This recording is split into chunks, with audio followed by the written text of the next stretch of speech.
Performance wise, the iPad mini 2 has that Apple A7 chip inside of it with 1 GB of RAM. Now, I think a lot of you already know where I'm going to go with this type of performance thing, but what I want to say is the performance on this thing isn't horrible. It's not like what you're expecting considering the age of this device. It's a 2013 device.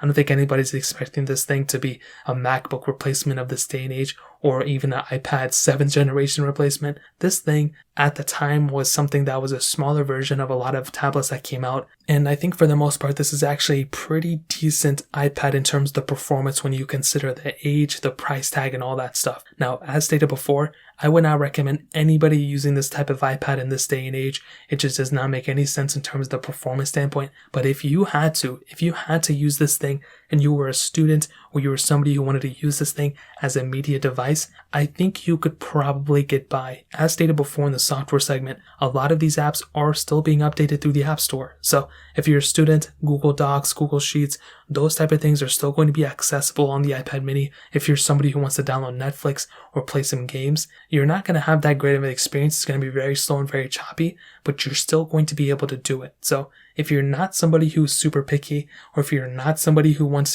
or is expecting the world and back, you're probably going to be okay with this iPad. But even going up to an iPad mini 4 or going up to something like an iPad 7th generation is going to give you a much better performance.